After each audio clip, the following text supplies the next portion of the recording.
Just before we start, I just wanted to mention one thing quickly. Helos & Co. and Sporting Club Helos are independent missions. They're both run solely by myself. So if you could like, comment, subscribe, all that good stuff, it would mean the world. Check out helosandco.com. And without further ado, let's get into it. Do you actually go for Juve? It's a tricky one. When I was a kid, I did. Yeah. Not to say I don't. Like my team in Italy, Avellino, they're in the 3rd division. Yeah. So that's my actual team, but they're nowhere near Serie A. So in Serie A, I was kind of Juve, mainly because my older brother was in AC Milan. So I'd give him shit. And I had an uncle that came when I was like 3-4 years old, and he lived up in Torino. And he brought me all this merch, books and everything, and he just converted me. As I got older, like, believe it or not, I kind of got over it when they kept winning titles. Yeah. And I just kind of wanted Italian football to come back. So I kind of started putting a bit more effort into other teams. But yeah, I don't know. It's a weird one. Like I'm a Juve fan technically, but I'm not diehard. Yeah. My team's in 3rd division, Avellino. And I just like Italian football as a whole. Yeah. Like I just always wanted to do like Champions League. I'll watch every Italian team and support it. You know, even Inter, who I don't like Inter. But when I'm watching them in the Champions League, I'm pro Inter. Yeah. It's always been like that. Inter are in a weird spot at the moment, eh? Great side. They're such a good side. Yeah. But last year they had a fucking good side, but then they got to the final and you're just like... I thought they played so well against City, but... Yeah. Like that was the best anyone took a game to City in that Champions League run. I thought they were really good. And no one expected it because they weren't that good in the Serie A, but they really got their plan right against City. Like Simone Inzaghi's a mad tournament manager. He's a great tournament manager. Yeah. So that's why I think he'll take Italy next. What do you reckon about Spalletti? You reckon bring him back to club football? Spalletti's always been that guy in Italy that gets close, plays some nice football, not really a winner. And then like Napoli changed that obviously because what he did with Napoli, no one could do. But I still don't think he's like a proven winner, you know? Incredible season with Napoli, but I don't think he's a proven winner. With Italy, it's going to be interesting. He's making already some big calls though. He's dropping some players. He's making big calls. He's got a tough generation to deal with as well. For those listening, Claudes and I are both Italian. Who do you play up front? It's hard, man. I think Italy play well with a target man, so I'd probably try Scamacca. But he hasn't done it so far in Italian jersey. Immobile is always an option, but I think Italy have seen enough of him. He's had tournaments, he's had so many chances. I don't know. Bro, I'm having a mind blank. What's the Argentinian that came over? Genoa. Yeah. Bro, what's his name? Retegui. Yeah. Matteo Retegui. Would you... You give him a go. He's doing well. He's playing well. He's playing very well. Whenever he's put Italian... Okay, he didn't play the best opposition. Yeah. But whenever he's had an Italian jersey on, he scored. He's looked dangerous. You definitely got to take him. 100% I'd take him. Who do you play on the wings? I still think Chiesa is the best player in Italy. Yeah. You're telling me, bro. You know, I still... Produced him. Hey? Produced him. Yeah, exactly. Oh, yeah, Fiorentina. That's right, yeah. No, I think he's amazing. So I'd go Chiesa. I'd probably go with... You know, Napoli haven't been the best, but maybe a Politano. I'm not a big fan of Berardi, although he always gets picked. I'm not a huge fan. I think after this season, Orsolini. Yeah. Honestly, like I'm doing that big club bias, but Orsolini should be in it. Yeah. And bro, who's the other one next to him at Bologna? Oh, there's another Italian next to him. Bro, who is it? You got Orsolini, and then there's another one on the left, and he comes into the middle behind Xerxes. He scored today? Maybe. Because Xerxes scored the first, I think he scored the second today. What's his name? I'm gonna get it up. Lucky I got my laptop. Bologna players. But yeah, I don't know who would Ferguson, no, Salamakers, no, Orsolini. Maybe he's not there anymore. I don't know who I was thinking of.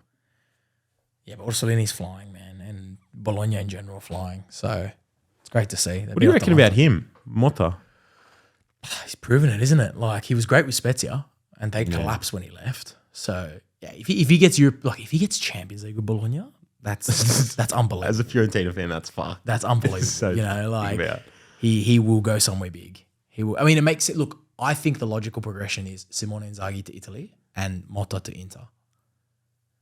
Yeah, I think that's the logical progression. Check the PSG job if it goes up for grabs for whatever reason. From Bologna to PSG. But he is PSG. Yeah, but that's a whole different dynamic of managing personalities. Maybe, especially if Mbappe leaves. Yeah. You know, it's not like you're walking into a dressing room with, maybe. I mean, even the Barca job's up for grabs, right? He's a Barca guy as well. Yeah. I think he's getting chucked into a lot of things of his former club. A bit like Xabi Alonso now. Like he's getting chucked into all the conversations of their former clubs. Yeah.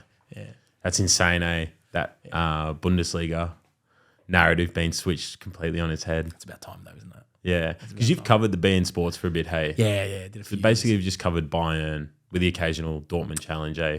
Yeah, well, in the time that I was covering it, it was 11 straight. So Yeah. it's 11 straight league wins. And, quietly I was always hoping someone else would take it.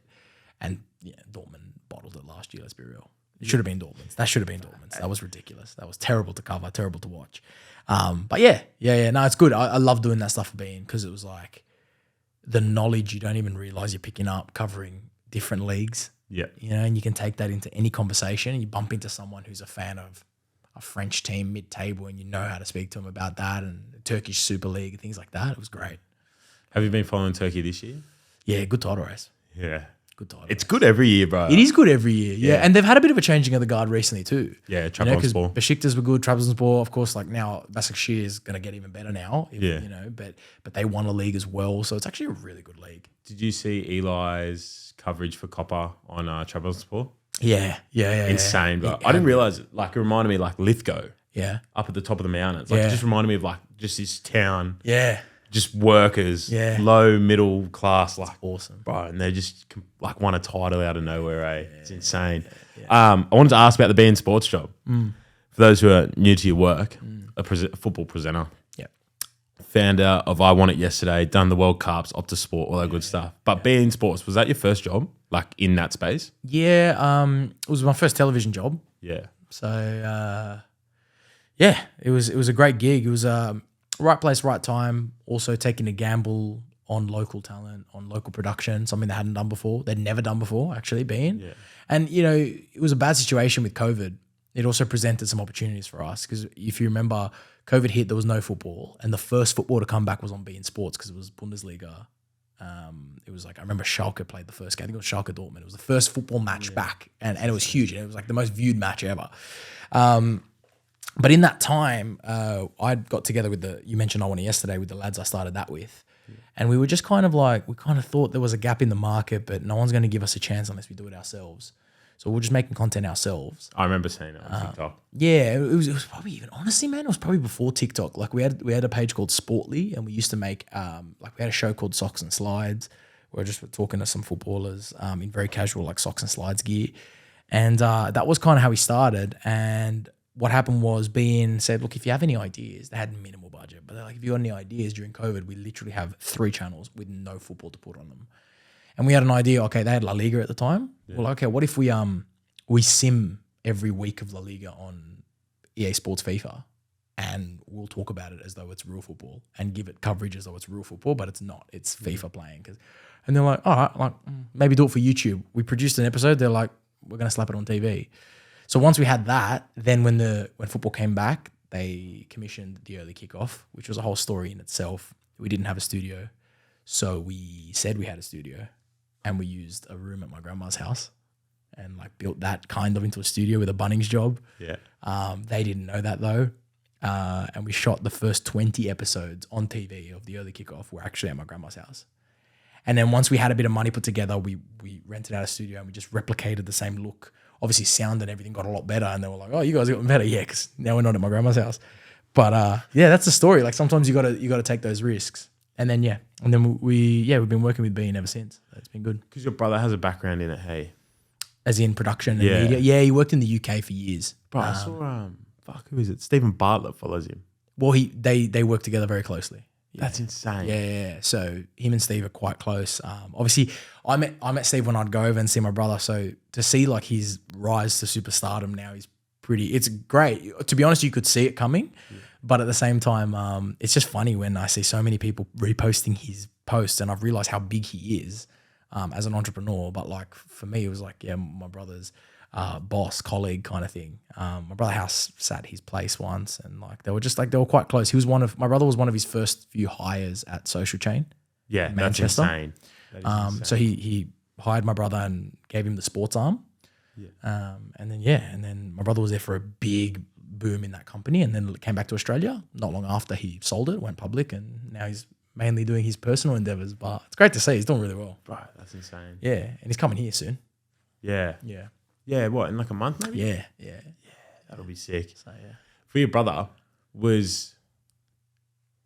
for him, did it just make sense to go, yeah, I'm gonna be the founder of I Want It Yesterday, and like have yourself who became a personality, and then is it Joe Ferroni? Yeah, Joe Ferroni. Yeah. That guy's good, eh? Yeah, he's great. Bro, I watched his stuff when he was at was he at Sydney? Yeah, Sydney videographer. I remember someone was sending me his stuff at the time, and like being a Wanderers boy, don't care for the A-League as much. But yeah, like by default, Wanderers boy. And you're like watching what Sydney are doing. You're like, oh, shit. Pretty cool. Yeah. Did it just like make complete sense for you three to go, yeah, like this is what we're going to do and we're just going to go all in on it? Yeah, so my brother comes back from overseas and he was trying to do stuff kind of from a consulting point of view. He was a bit frustrated with the blockages and how backwards it kind of was at traditional media level. And then he saw me who, when he left, I was at a pro youth level and playing football quite well. And then I spent some time with him because I went to play over there. So I was with him in... Who did you try and play for?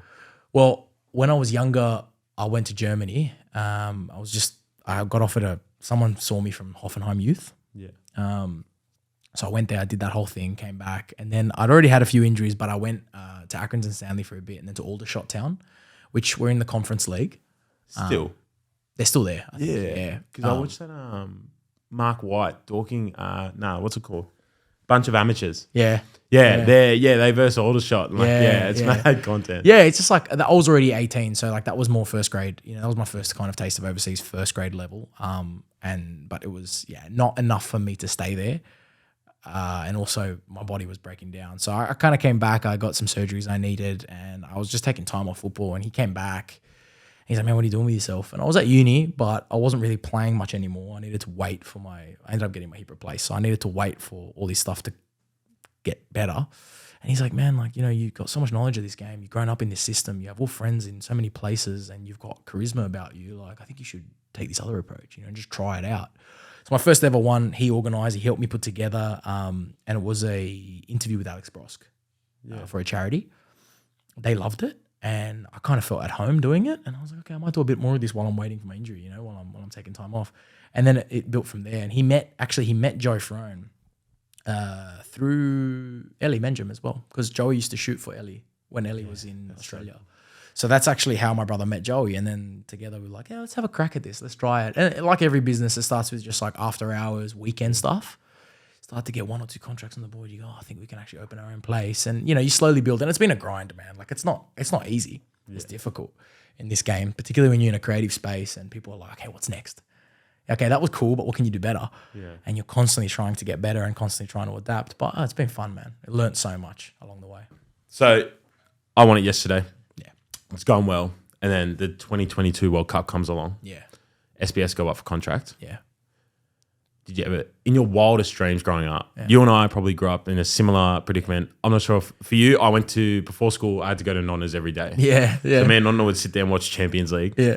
I don't know for you, bro, but there's one player from that era, I'm 24, that Celtic team back then that always end up in Champions League, Samaras. Yeah, Giorgio Samaras. Yeah. It always tripped me out. He was in, his dad was from Melbourne. Okay. Yeah. That's always tripped me out as I got older. But I just remember like that Celtic team, the AC Milan, when I was like 10. Yeah. I remember Thiago Silva was captain. Yep. He was like, 21, 22 or something insane. Yeah. All that era. So like my nonna, honestly, bro, I didn't even like football that much. Yeah. It was like just bonding with his grandson, right? Yeah.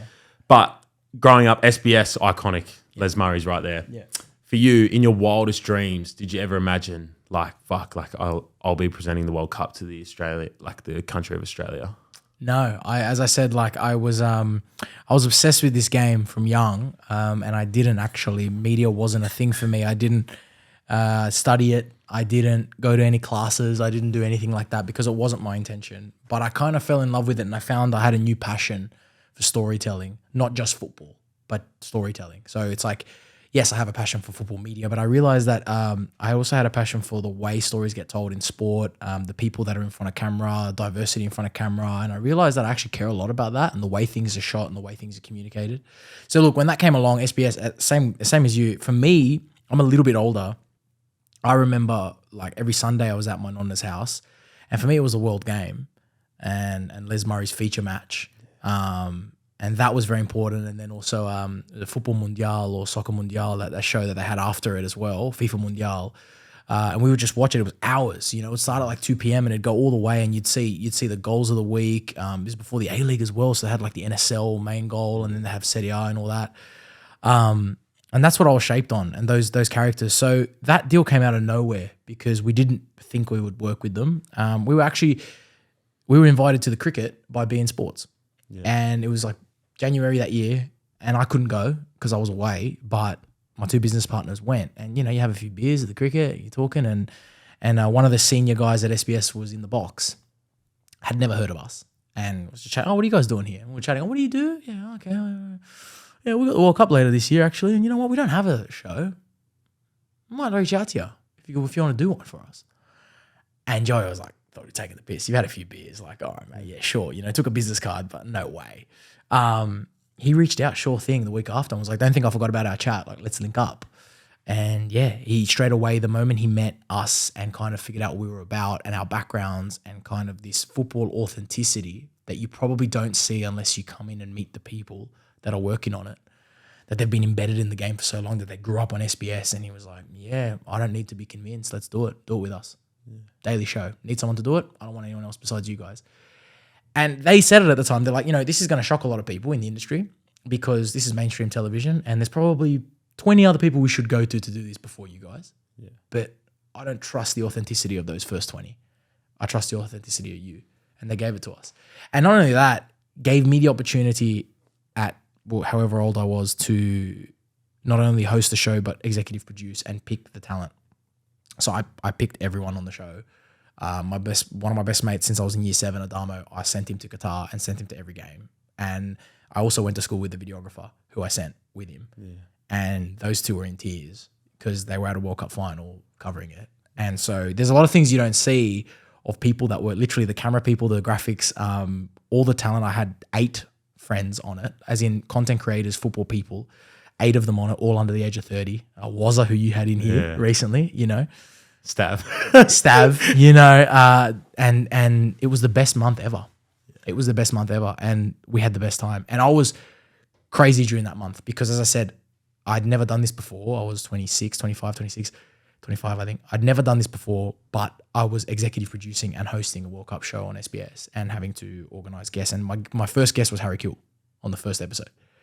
And, like, that's massive for me, Joe. He's fucking Harry Kewell. Like, are you kidding me? And he's in my studio, and he had a flight to catch to Qatar that night. So he hung with us the whole day. We shot in the morning, and he just hung out the whole day till his flight with us, just chatting about Liverpool, chatting about all this stuff, about Ange, because he was coaching with Ange at the time. And it's just like, it's pinch you moments, but you got to just keep moving. And okay, who have I got the next day? John Aloisi. Shit, okay.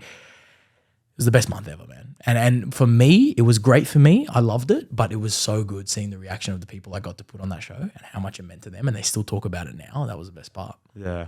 What was your most memorable day of the World Cup? As in from a work point of view, or the actual World Cup itself, like the football? No, the work that, a combination of both. The football and then like the work that came after it. Because I imagine for you, I've got the text with my best mate John when Saudis beaten Argentina. Yeah. That sent like the internet into a quick meltdown. But I said to him, like, historically, teams who win tournaments, first game is their fuck up. Yeah. The rest of the tournament, they go unscathed for the most part. Yeah. And I said to him, I was like, Argentina will probably win it or they'll be in the final. Like, they've got their game out of the way. Spain, remember in 2010, they had a similar. Yeah, they lost to Switzerland, I think, in the first game. Yeah. Yeah, and then 2014, I'm pretty sure, I think Germany still won their first game, but they just won it. Yeah. 2018, France versus us, and Umtiti should have been sent off. Yes, yeah. But if Umtiti was sent off, it was a very different game. They just got away with that one. Yeah. And I imagine that day would have been like somewhat hectic for you guys as well when you got like the favourite being flipped on its head. Well, we had Ellie on the show that day, Menjum. Yeah, we had him on the show that day, and I remember he said to me, he's like, "Mate, I told my mates like in London, I said double down your bets on Argentina," because they were all on, like a lot of them were on Argentina, and they were all panicking in the group chat. And he goes, "Double your bets now. The fact that they lost is the best thing that could happen to them, you know." And I remember him, and he said it on the show that day. He's just like, "I reckon they're going to storm back now." That's exactly what they needed. They got the loss out of the way early. They'll click into gear. They'll make some personnel changes, which they did, and then they were unstoppable from there. You could see it coming. You could just see it coming. It was like such not a script, but you know what I mean? It just felt like everyone was jumping on that fairy tale. It was so good. It was awesome. What about the Australia days? They must have been crazy for you, eh? Yeah. It was amazing. Like, Australia, Argentina, that Saturday, what was that like for you? Hectic? yeah. It was such a strange feeling because Australia lost the game in the end, but it felt like proper pride had been restored in the national team.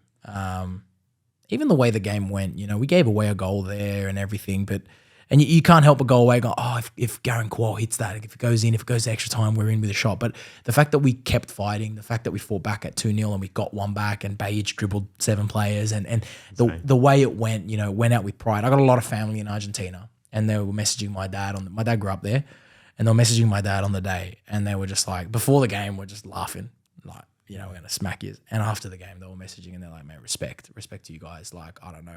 I don't know how our keeper pulled that out of his ass in the last minute, but we were worried. We were all worried here. You had the whole country, And so I think we were very proud. I remember the show that day was a celebration, even though we got knocked out. And that was really cool because we didn't have that in 2014 and 2018. I was at 2018. Yes. I was at the Peru game and it didn't feel like we went out 3-0, wasn't it? 2-0. Yeah. But we weren't in it from the start. Like that was minute 0 to minute 90. We got absolutely smacked. In the stands, the crowd, we got smacked. And on the field, we got smacked. And it was just like, you didn't have that sense of pride walking out. Whereas this was a great way to go out. So yeah, that was a good day. That was a good day to cover. When we were attacking towards the end, could you feel, because I was watching it with Luke and Ollie, shout out to them, they'll be listening to this. I said to them, I was like, fuck, the way football goes, we'll get a chance. Yeah, I don't know who the fuck it falls to. Always. Doesn't matter how bad you are. If you're in with a chance at 2-1 down in this type of setting. 100%. And when Garang Kuol hit it, what were you like? Were you up? Because I was up. Because when the ball bounced, because it took a deflection, or it went under Emmy, but it came like up, didn't it? Yeah, it didn't take a deflection. I think did he kick it into the floor and then it hit Emmy's hand? Bro, it took a bounce somewhere. Yeah. And I got up and then I realized it's bounced back to like just straight into Emmy. I thought it was a goal because I thought when I saw it, it all happens in a matter of seconds, but it's Kuol who at the time, it was all about Garang Kuol, wasn't it? Like he was the star boy that got taken so young to this tournament. And when it's him and then when you see the turn, you think goal. Because it's the star boy who everyone's been talking about, who's just turned his man in the box in stoppage time. It's a goal. This is it. This is a fairy tale moment. So we were all up. And yeah, it was a great save. And Martinez ends up being the reason they win the World Cup. It was stunning. That save and then the save in the final. It's unfortunate. You think maybe a player with more experience, but it doesn't matter. It was a brilliant turn. He did everything right. Yeah. There's not much you can say. Did everything right. It was a great save and it was meant to go that way. I think God forbid if we beat Argentina, we still fall short to the Dutch. Yeah, you always think that, don't you? You think like, people talk about Australia 2006 and they go, oh, we probably would have beaten Ukraine, but we would have fallen at Germany, Yeah. It's hard. How many times can you back that up? How would we have gone 120 minutes? I don't know. I think it was written. I think Argentina would have found a way to win. 2006. When you look back on it, you think penalty or no? I think penalty every day of the week. You cannot go down that early. Yeah. I know I'm Italian. I don't even like Fabio Grosso. You know what? When I was covering the Euros in 2021, and I had Mark Bresciano on a live. And I asked him live, and he didn't know I was going to ask him this. I said, because if you watch the tape, Bresciano's closer than the referee. Bresciano's right next to Lucas Neal when he makes the tackle. Right. And I asked him, I said, do you think if VAR was used, that would have been given a penalty? And he stopped and he's like, no one's ever asked me that question. I put it up on my TikTok, the clip from it. And then he goes, I don't know. And he just didn't answer it. After like a minute of waiting, he didn't answer it. And I think that gives you the answer. I think if VAR was used, they wouldn't have gotten rid of the penalty because it was contact. Yeah. However, if the referee didn't give it, VAR would not have given a penalty. Yeah. I don't reckon. You know what I mean? It wouldn't have been enough to overturn either way because he's sliding away with his back. So you wouldn't have given the penalty if you rechecked it. But at the same time, you can't get rid of the penalty because technically there's contact. Yeah. So it was so grey and just such a bad way to go out. What do you think of VAR? In theory, it's meant to be a good thing. As a spectator, I don't enjoy it. Not at all. And that's why when you go down to your local grounds, you enjoy it a lot more. I was just in the UK and I watched championship football. How good's the championship? And you know what? You could feel that there was no VAR in the game when you're live anyway, because I play centre back, right? So there's a goal kick and I was watching Millwall Sunderland and there's a goal kick, and as the goal kick's getting taken, you're seeing this like aggressive centre back digging an elbow in the back of the striker and then jumping, and like that off the ball stuff. When I then watched the next day, I watched Man City Spurs, and you didn't have that, and those corners, like when the corners come in and everyone's like wrestling. Yeah. I'm like, man, I like that about football. I do like that, especially as a defender, and I think I miss that a little bit. It's hard though. Like black and white, VAR is good for the game if you're thinking black and white, because it means no clear, obvious errors should ever be missed. But as a spectator, it's not as enjoyable. There's no way. I reckon it ruins it. Yeah. The game's not meant to be like, it's not meant to. But does that mean things are meant to be imperfect? Yes. Like the mistakes are meant to happen? Yeah. Inherently, human nature is imperfect. Yeah. So everything else around it should be. But then you remember those days when you'd get robbed? Fuck them. I don't know if you want swearing, but yeah, fucking go for it. But like, do you remember those days? Yeah, I support Fiorentina, so I'm well aware of it. Yeah, absolutely. Do you remember? Well, I mean, you would have been very young, but I still remember one of my earliest memories of football is Italy, South Korea, 2002. I remember watching that game. I was 2, so on SBS. Dad's told me about it. I remember I was 6. So I remember watching it. I was very young, but I couldn't really grasp exactly what was happening. But I just remember my dad, my older brother. I just remember everyone going off their fucking tits about this game. And then as you get older, you rewatch it and you go, that would have never happened with VAR because it's so clear and obvious errors. And when they played Spain as well. So I don't know. The ghost goal. That's goal line tech. That's different. But goal line tech's the only thing that I think like it's a great include. It's perfect. Yeah, it's so simple. It's just a camera on top of your goal. If the ball goes fully over, that's something like I think you could have that in like NPL if you wanted to. It wouldn't be the hardest thing to install. I just think that's fine. Whereas like you go into VAR and you're drawing offsides based on millimeters, that's not offside. Yeah. That's you know what I'm saying? Like that's not offside. I actually like the Serie A offside now, and they use it at the World Cup, the automatic one. Yeah. I think it's actually really good. Like however they use that AI people, when they cut to the AI cartoon people, I actually think it's a lot more accurate than drawing the lines. The lines are ridiculous. Unless you have a camera that's like some sort of 360 camera where you can actually look at the straight line. Which offside did I see recently? Was it in the A-League? Was there an offside in the A-League on the weekend? And the camera angle was so angled. I'm like, bro, how are you drawing an offside line from that? A-League. Oh, was it Wanderers?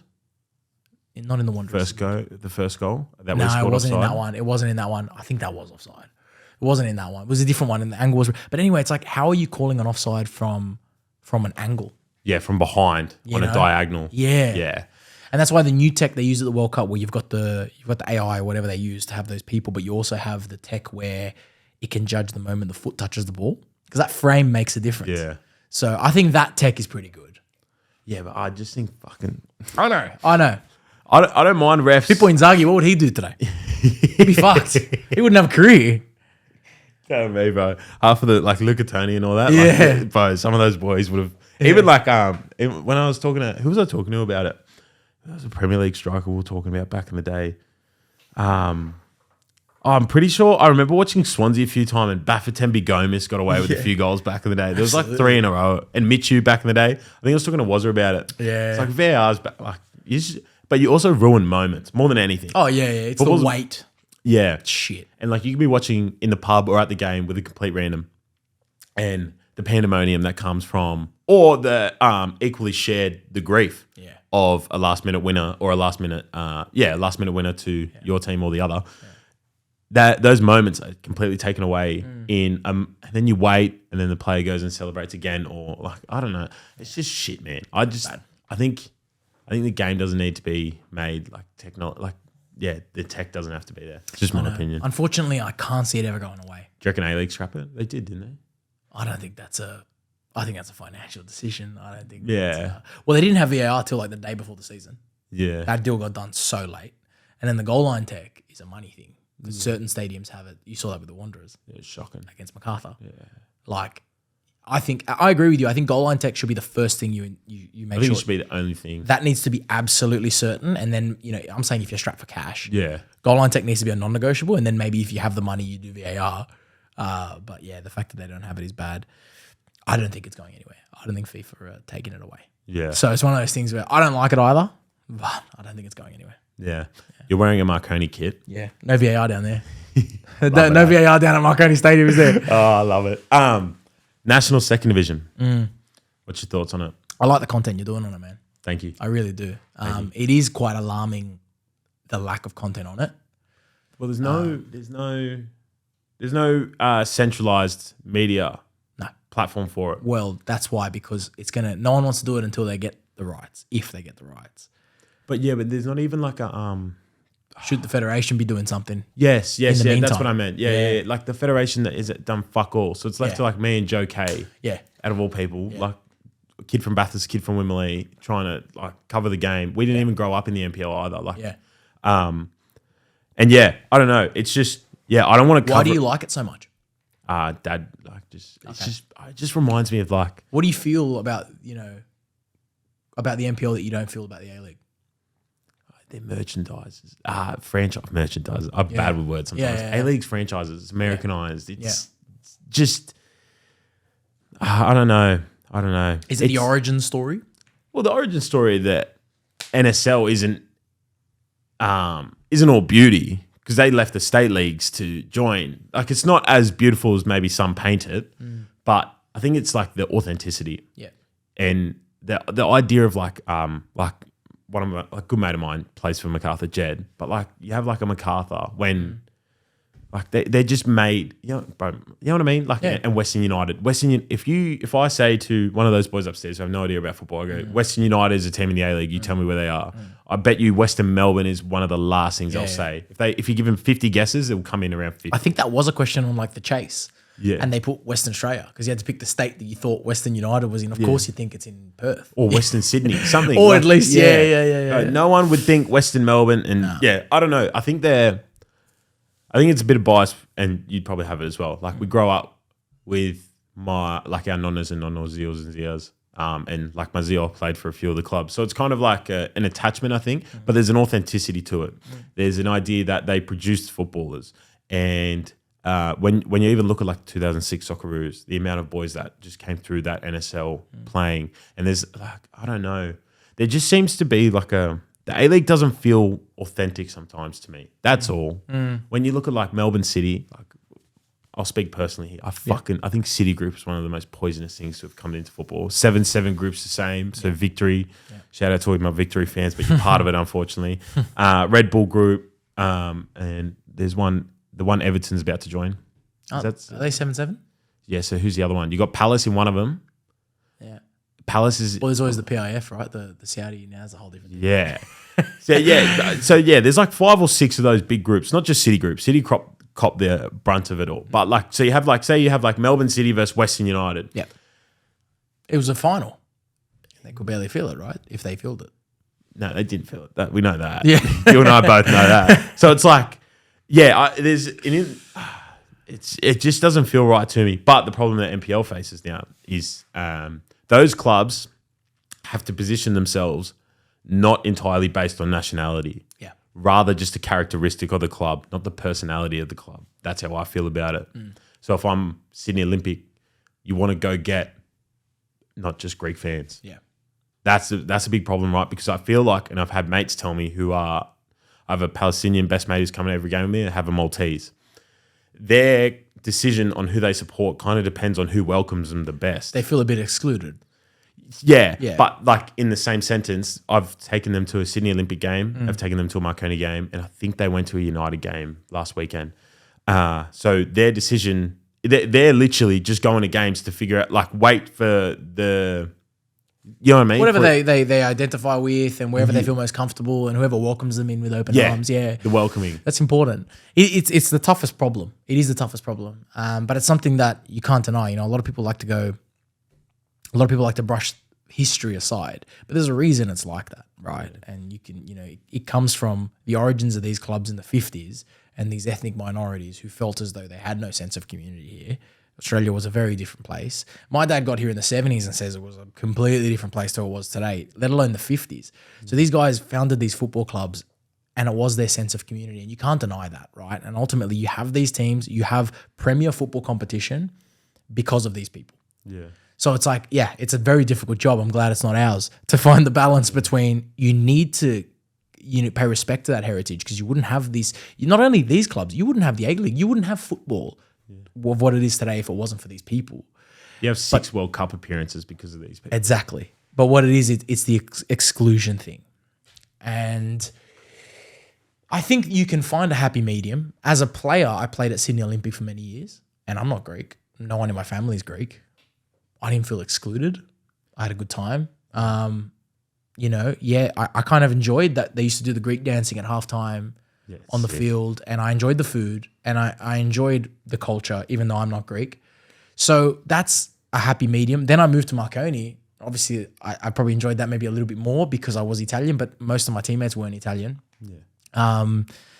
And I think I remember I was always playing for Marconi in the NPL. There's barely any people that turn up to games, but there were a few sometimes that would turn up. And there was this husband and wife that came to every single game while I was at Marconi. I was there 3 years. They came to every game. They'd watch the 20s and they'd watch first grade. And they had no family in the club, and they were Australian and they were Anglo. Like, they were not Italian, and they just loved this club because they're from the area and what it represented, and they loved the Marconi club next door. And so there's potential. But football clubs need to have an identity, and football clubs need to represent something. Yeah. That's why the Western Sydney Wanderers is so good. It's brilliant. It's perfect because the demographic already existed. People from Western Sydney identify as something, and so you give them a football club. And unfortunately, some of the biggest rivalries in the world have come from, either class differential, religious differentiation. Betis versus Sevilla. Boca versus River is a huge one, of course. Celtic versus Rangers is a big religious one, of course. Yeah. Partizan versus Red Star is massive political derby, and so is Roma Lazio. But this has given us the best games in the world. Yeah. So you've got to find that Melbourne Heart. I don't know what it was. I don't know what Melbourne Heart was. I'm not from Melbourne. I don't know what it represents. Maybe in Melbourne, people from North Melbourne have their own thing, their own way of speaking, their own food, their own thing. They don't like people from South Melbourne. So you can split it in a certain way. It can either be geographical split or something about the people. And that's why Western Sydney Wanderers is perfect. Western East Sydney, it's a great rivalry in every way. Where are you from? You're from the West? You're from the East? Like, it's a great rivalry. And that's why it's been so successful. I thought MacArthur would do better because it's a huge catchment. There's so many people in that region. But I don't think it was necessary. Yeah. Not before Wollongong. Because people from the Gong love to tell you they're from the Gong. That's already, for me, you should have a football team. Everyone I meet from the Gong, they're so proud to tell you they're from the Gong. Yeah. And they'll tell you who else is from the Gong. Did you know Volkanovski's from the Gong, mate? Like, they love to tell you. And the Illawarra Hawks, I think, work for that reason. I'm not a huge NBL man, but so that's what you need. Football clubs need identity. Yeah, even Dragons, they're technically a merger of Illawarra and St. George, and they still work. Yeah. I you don't just know. need an identity behind a club. There's a reason I'm going to the game tonight. Yeah. Not just to watch 11 guys kick a ball. Like, that's not why I'm going. There needs to be a reason, some sort of representation. And in Australia, we're a very multicultural society. The nationalities do a good job of that. I saw on the weekend Preston Lions were playing in the NPL2. That's insane. And it was a great crowd. And the atmosphere was awesome against Northcote, I think, at Northcote, because they're pretty close to each other. And they're Greek and they're Masso. But the crowd was brilliant. And like, as a player, NPL2, that's what I'm playing at the moment now in New South Wales. We get 100 people, if that, to the games. Yeah. That is what you want to play in front of. That's amazing. That's atmosphere, So yeah, it's a tough problem. Like you said, it's a tough problem. Where do you draw the line with the ethnicity? But they're bringing it back. Because at one point they were like, you can't even have a flag in your... Yeah. Remember that? The Italian club from Newcastle had to lose their flag. Yeah. They've relaxed a little bit and they're embracing the culture a bit more. So I'm hopeful for the second division. If you're any given club in Sydney, how do you market to get people into the games? You know what? You know what the opportunity is? And I don't like saying this because I don't like shitting on our National League. But you're in a position now where you could almost market it by saying it's not that. It's not the A-League. Yeah. This is going to be everything you wish the A-League was. This is going to be... Everyone says, I want suburban grounds. I want character. I want grounds that it's different going to watch Marconi as it is to go watch South Melbourne. Yeah. Something's got to be different. The food, the culture, the match day experience, what you do, the entertainment. And local, another thing, I went to the J-Dart Chivas Regal Wanderers event the other night. And something that hit me. So like, you're walking past the stadium and it's CommBank signage, and then you're in the stadium and it's just these massive, massive companies. You and I both know Marconi boards all around, just local companies, or like, you know what I mean? That's like a small thing. Absolutely. But people love that shit, and they, that G-Dub collab was great. Yeah. Yeah, that's a move Wanderers made where I was like, oh yeah, there's some brains on. I don't know who organised it. I'm pretty sure G-Dub boys went first, but it was very much like Wanderers. Wanderers are hard because they're one of the exceptions to the rule Yes. in the A-League. Yeah. And they also, by default of coming into the league, gave Sydney FC like a much more definition of who they should be. Everyone knows they're the best thing that's happened to the A-League. Yeah. Everyone knows that. They're the best thing that ever happened. And Yeah. like the culture is undeniable. It's been so good. Like you said, Sydney FC, the best thing that happened to Sydney was the Wanderers. Yeah. And it gave them an identity that they didn't have before. Yeah. You know, so yeah, I agree with you. Like that's an exception to the rule. And, you know, obviously what happened on the weekend is just like another example of just how people don't get it. Yeah. They don't get it. But they're brilliant. And that's an exception. You know, that is a huge scale. And that is a scale that you've never seen in the NSL either. Yeah. You never saw that. But do you want to see that? What do you mean? Do you want to see? Do you think the NSL even can get to like? I don't think No. football, It doesn't have to. Yeah, that's why I'm saying. But we're stuck comparing to like Premier League. Luton. Why are we comparing to the Premier League? Yeah. Have you ever watched the Belgian Pro League? Have you ever watched the Polish League? There are fantastic football communities, great leagues that produce great players, and there might be one or two teams that get 20,000, maybe, like the top teams, and then there's teams that get 5, 6 in a small stadium. Great culture, great crowd. It's awesome atmosphere. They've got their ultras, they've got their culture, and that exists. Look at the Croatian League. Yeah, you got Dinamo Zagreb, maybe Hajduk Split. They play in a massive stadium. But what about Rijeka? What about the other teams there? There's so many better examples for us, but we're stuck looking at the Premier League, which is a multi-billion-dollar worldwide league. It's not an English league anymore, right? It's a multi-billion-dollar worldwide league, and we're concerned when there's 10,000 people in a stadium. 10,000 people going to watch a football game. You can do something with that. You know, so I'm excited for suburban grounds. Get a couple thousand people. Keep it nice and intimate. The atmosphere is awesome. Yeah. Like I told you, Preston Lions on the weekend, I saw some clips because I had some friends there. Mate, there probably wasn't more than 1,000 people there, but it was bouncing. That's where you'd want to be as opposed to 10,000 at Homebush. Yeah. You know? So, yeah, you're right. Sometimes people set the bar too high. Yeah. Oh, we need to be packing out. We can't even pack out A-League stadiums. So, stadiums are too big Yeah. for what it is. Yeah, even for the NRL, I think the stadiums are too big for what it is. For rugby league, sometimes you watch some games, like, where's the atmosphere? South's playing at Homebush. Yeah. That's crap, you know? But, I don't know. It's all part of a bigger picture, isn't it? Yeah. TV deals and all the rest and stuff that we're not involved with. To continue on your example, when people to talk about the stadiums, thank God they're in the Premier League. Luton. My rebuttal before that was Ibar. Yeah.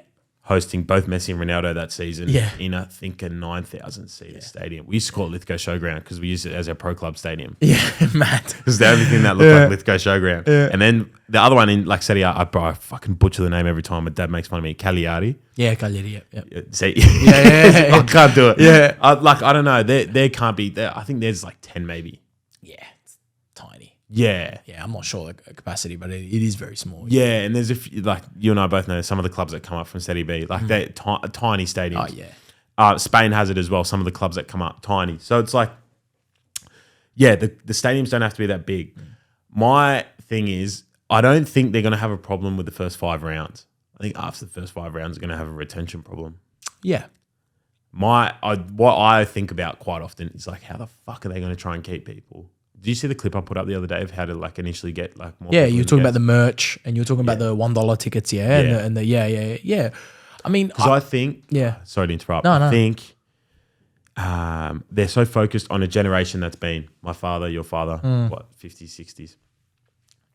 To build the club again, you have to focus on building another generation. You have to. The oldies will come. They don't need any convincing. They'll pay $20 at the gate if they fucking have to. Yeah, they're just happy to see it alive again. Happy to relive their youth, if you will.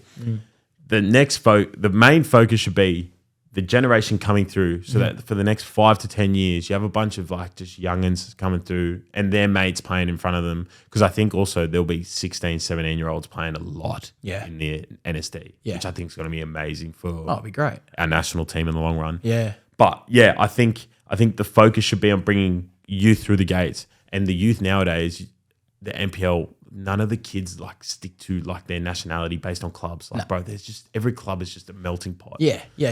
But yeah, it's going to be hard. But like you said, if the goalposts are wider in the sense of we're not expecting 10,000, right? And you start with your club, there's some basic shit you can do. So we're in the game of social media and marketing. Of course, that's one thing. When I was at Sutherland Sharks, right, and when I actually started playing regular first team football, it was at the Sharks. And I used to love it because we got decent crowds because what they would do is the whole Sutherland and by the way, you're talking about an Anglo club without a whole lot of it. They're very different to Marconi, Olympic and all that. But they used to do like Miranda Magpies versus Guyamea Pirates or whatever they were called. And you'd have like the 10s would play the 10s in one quarter of the field, the 11s, the 12s, the 13s, boys and girls at halftime. And before the game maybe, but definitely at halftime. So already there, you've got what? 10 kids, 20, 80 kids plus their parents already through the gates. So that little stand at Seymour Shore, their parents are like, fuck, I got to go to this because my kid's been selected to play at halftime. But already then you got all those kids or their parents in the stands. Plus they would have a very good members card for all the youth grades. So the 13s, the 14s, the 15s, the 16s would bring their parents because they want to go watch first grade because their coach told them they should come and watch how the first grades do it. We had some awesome games already there.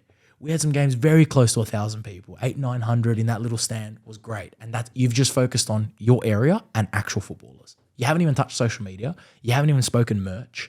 You haven't even done that. And it's a club that has less identity than some of the other ones. I love Sutherland Sharks. It's had great years. They do well, but they've got less identity than your Marconis and your Olympics and stuff. But they nailed that. They used to have Sharky, the mascot, and all the kids would love it, and they'd play it. That was already something that for us as players made a difference.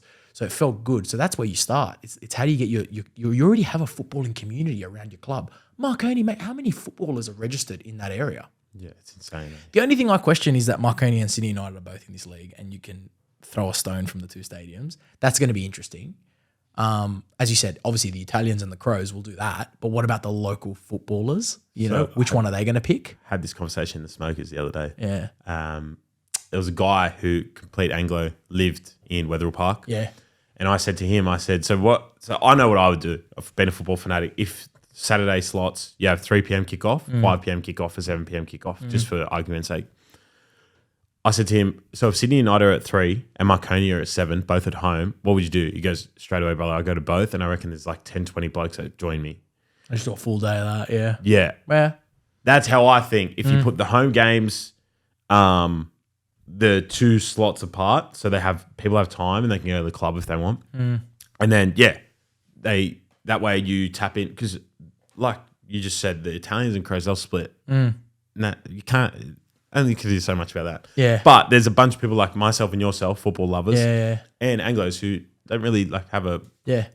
Yeah, they don't really care. They just want to watch football. Yeah. And they want like suburban footy more than anything. Yeah. So they'll go to both. Yeah. But I think... But there's enough people out there to fill both. Yeah. Do you know what I mean? Like, again, we're not asking for 20, 30,000 people there. 5,000 would be a success, I think. Yeah. 5,000 people would be a success, right? If Marconi can average... If Marconi 3,000. Yeah. 3,000. That's what I think. 3 would be a success because, it's sad when you see some of those crowds in the NPL, particularly New South Wales NPL. It's sad. There's some shit crowds. And I've played in front of some shit crowds. I've played in Marconi versus Sydney United. I've played in Marconi versus Apia. Yeah. That should be a better crowd. It was terrible. Yeah, I'm going this Saturday. Yeah. To see it. And I think it'll be better now because people know that there's a second division coming. But there was a period there where it felt like these clubs were heading towards the abyss and, you get 150 people at a game. And that was sad. I didn't realize it was sad, but people like my dad would tell me how sad it was because they remember when 10,000 people were at that game. But yeah, I don't think it's that hard, and I think it's got to be step by step. We got to stick with it. The first year, if you up your content, a TV deal would be massive. I don't know if it's going to happen. I have hope that it will happen, that someone influential will pick it up, but I don't know. But a TV deal lands, proper creative direction from the clubs on social and their media. Don't go wrapping Sydney FC, wrap the game around light poles still in my area. Don't go doing that, mate. Have a social strategy. Like you said, get the next generation. The oldies will come back. Get the local footballers down. And already, let's see what happens. It could work. And then you have your celebrations, mate. When South Melbourne plays Sydney Olympic, it's going to be a Greek fest. And that's mad. Every Greek in Sydney should be at that game. Why not, So, yeah, I think it's got potential to be a success, but I know from the clubs themselves, it's becoming quite an expensive risk as well. Yeah. It's turning out more expensive than they thought it would be. Yeah. So I just hope the clubs have enough to survive. Yeah. Fuck. It's turning out to be very expensive for them, and that's why a lot of clubs are scared away. Yeah. You just got to die by the sword, but this is what you asked for. Yeah. You want to go professional again, then it comes around. That's the other thing. Like, can you afford to go pro, or do you keep it as a high-level semi-pro? I think every club in there wants to go pro. You can't tell me South Melbourne, Sydney, Croatia, Sydney Olympic. Yeah. The weird one's fucking Avondale. Yeah. What, 5 promotions in 6 years or something? That's insane. Yeah. That's like me starting a Sunday league team. Yeah. And just in 10 years being in the national second division. Yeah. They're Italian, I believe. Yeah, Italian club. Yeah, I need to go A down. newer Italian club. Yeah. I might go down with you. I'd love to do a bit of a NPL Well, Victoria. I'm trying to drag Stav down, but he loves to fucking live stream on weekends. Yeah. The problem is Joe and I are facing, so Preston, South Melbourne. Yeah. South Melbourne and Avondale hardly play at the same time. That's not, obviously they don't, right? Yeah. That's not the problem. Preston and South Melbourne get the primetime slots. So trying to match it up when they both have home games but on different nights. Okay. Or different, at least one's 3 p.m, one's 7 p.m. Tough. And then the next part is Avondale. So Avondale do Sundays? I could swaps, but Okay. I'm saying like when Preston have got mostly Friday night games, South Melbourne get a shit ton of Friday night games as well. Right, yeah. And then whenever like Preston may be away, South Melbourne are at home, and it's like I have to go when they're both at home. But I'm thinking maybe 1 week I just go Preston home. Do you have anyone doing like what you're doing, what you and Joe are doing? Do you have anyone doing this in Melbourne? Nah. For the no?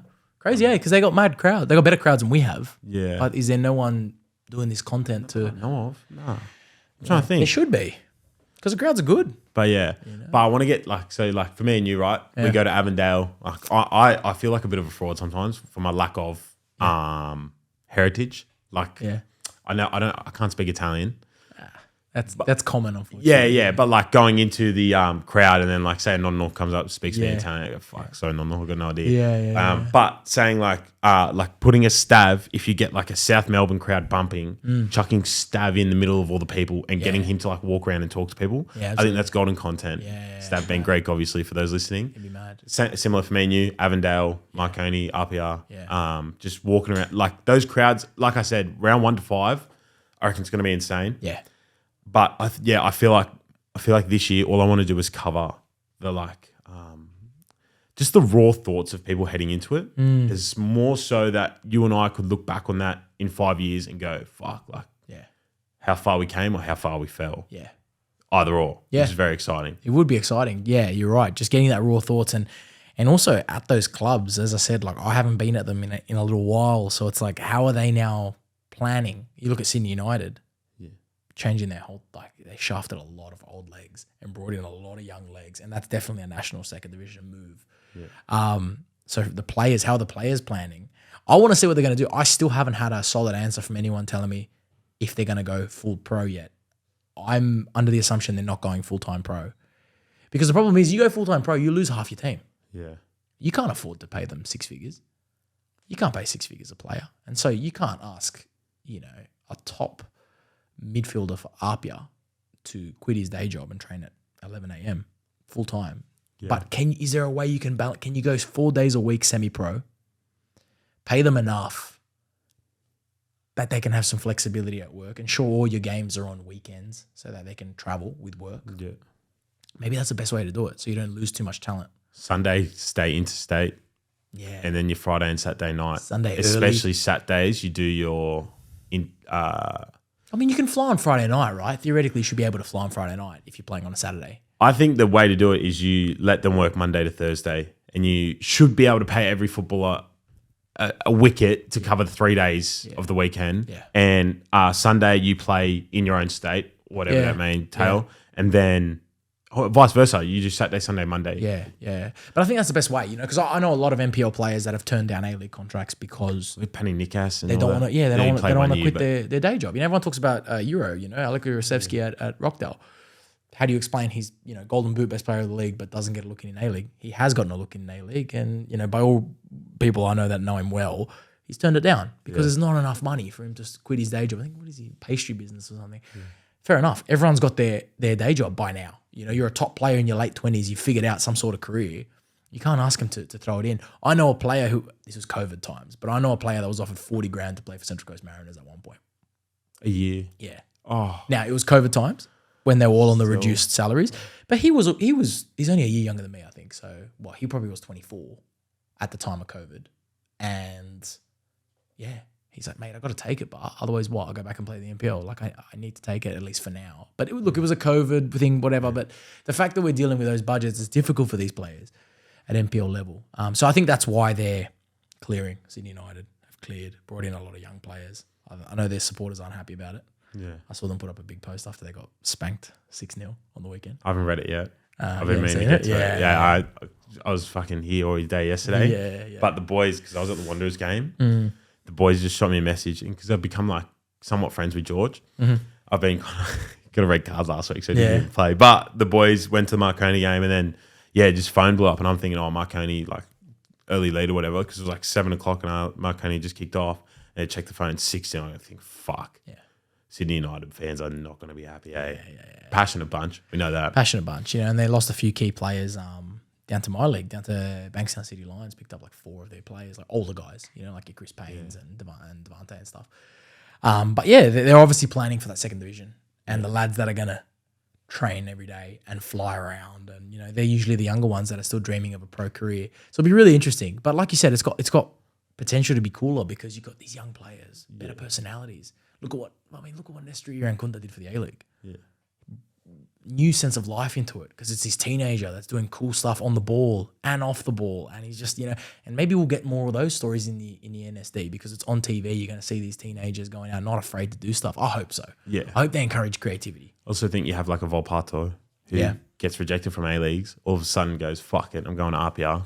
Yeah, and just that's his platform. Yeah, and within 6 months he's off to wherever, or he stays, whatever it may be. But you have kids like Volpato who don't just seep through the cracks. He's 1 in a million, if we're being honest, how he just got over to Roma because someone at Marconi, I can't remember who it was at Marconi, put him through, or was it Basha? I'm pretty sure it was Basha, Right. Yeah. So arguably the most connected man from youth football in Australia to the rest of the world was the one that had to put him through. Yeah. And by chance, he takes his chances along the way. Yeah. He's sweet. But we'll move on because I want to, just quickly, Born Offside, is it coming back? Yeah, it should be. Yeah, it will be. It will be. It might look a bit different. I don't know. So, the amount of people messaging, a lot of people thought we had a falling out, me, Alan and Kat. And it's like, nah, man, we're still close as ever. We lost our pages. Not lost. They were deactivated for something out of our control. Is it the use of game footage? Yeah, it was a copyright thing, and some people that probably could have helped us out didn't help us out. And ultimately, the pages went down. And so that was a bit demoralizing because then when we realized it's a stupid thing that got pushed all the way up to like a big multinational company that targets this type of stuff. And so it's been a bit of an effort to get it back. But whether we get it back or not, we're still going to continue doing stuff. And we will bring it back. We just want to know initially whether we're going to get those pages back or we got to pivot and start fresh. Still got our YouTube. So we just took it as a break. Olan, mate, he keeps doing his Achilles. He's got to fix that shit. He keeps getting injured. He literally, guys, not only on a boot, he's on like a little scooter now. Yeah, I saw. Did you see him at the game? So yeah, we're taking it as a chance to kind of like take a bit of a breather, regroup, see what we want to do, and then come back. Yeah. I spoke to him the other day. So like SE Don's BT squad? Yeah. I told him that's what I'm doing this year. Yeah. Funnily enough, fucking Stav reached out to me this morning. Yeah. He goes, hey, bro, my team want to verse you in a friendly. So that'll be the first game I set up where I'm trying to do like those 20, 30-minute videos, commentate, but leave the game audio on. And Stav's going to be the first team I'm going to fucking go right through, mate. Right, yeah. This is a friendly and we don't play in the same comp. Yeah. But I told Olin and he kind of he like double checked me and he's like, fuck, good luck with that, bro. Like, this is Australia. Yeah. I said to him, bro, like you just built a whole brand off what I'm going to do. The unique Australian culture, you just built like a global personality off that. Like you're known in England and here. Yeah. I was like, I reckon it'll take legs. I said, if you want to get involved, Olin, you're more than welcome. And he just looked at his leg and I was like, no, you can commentate, man. Yeah. Don't expect you to play, mate. Yeah. But he's bro, he's funny because he played Vlahovic and shit like that. Like I remember I think it was one of the first things he did with you. He was talking about like how he played Fiorentina. And then I was looking at the clip and you see Vlahovic next to him. You're like, bro. Insane. It was in the scoreboard in that video? No, isn't it? Yeah, I think it was like 10 or 12 I always or give him something. shit when I was with Rio Ferdinand and we were showing Olan was devastated because the only episode he couldn't come, we had Rio Ferdinand. Yeah. And he's like, bro, like British centre back, like, are you fucking kidding me? Like, this is my and then So he's like, mate, show him some more highlights. I was like, yeah, I'll show him some of your highlights. So I grabbed a few of them, but I made sure I grabbed Fiorentina. It's like a tackle he makes, but the score's like 11-0. And I showed it to Rio, and Rio's watching it. And I'm like, you zoom in on the score, Rio, and he just roasts all that. He's like, mate, you cannot be putting a 10-0 loss in your highlights package, right? Like, you must be shit. And it was so funny. He's just like, never meet your heroes. But yeah, no, he's got some good stories. He's played around the world, Olan. Yeah, like he always says, he's a failed footballer giving life advice about stuff he shouldn't be. Yeah. You know? Bro, what a guy. Yeah. Now, for something I think deserves all the appreciation in the world, you covered the Women's World Cup. Yep. First game. So I watched that at a pub, Lapo, which is like a big pub in the mountains. I reckon 20 people actively watching it with me and my mates. Come France, I reckon there was 200 to 300 people in the Lapo actively watching it. Mad. You were directly involved with it a lot more. Yeah. What was it like for you watching the Ireland game and the interaction at that level to, we'll go to France instead of England, because France was like when the rest of the nation turned their heads. But the France was when I sat down the Lapo for the France game, I was like, oh, fuck. Yeah. There's a lot more people paying attention than I gave credit to. So what was it like for you working through the Women's World Cup? It was awesome. I had a feeling it was going to be really big. You know, I don't think many could have predicted that. Like, okay, did I know that it would break the free-to-air record in Australia of any event ever? No. But I knew it'd be bigger than people thought. And I knew because I go to football. My mates all play football or watch football. I'm like, boys, Women's World Cup's on, whatever. They're like, yeah. I'm like, bro, it's going to be big. They're like, is it though? I'm like, it's going to be big. It's going to be like Christmas. You don't know what's there. And then when it's the night before, there's a World Cup tomorrow and you're going to feel it. And I kept telling them, you're going to feel it. And then, look, I think I had a bit of a surreal moment when I went to the game, Australia-Ireland, because my show started 4 days before that. So already I was live every day. I was in this Women's World Cup mode. I'd been studying it. I was already in it. I've been telling people it was going to be big, but when I walked into that stadium and it was packed, I felt, wow, okay, yeah. It really was an intense moment for me because I'd never seen a women's game with that many people in the stadium and that much excitement. So I was like, okay.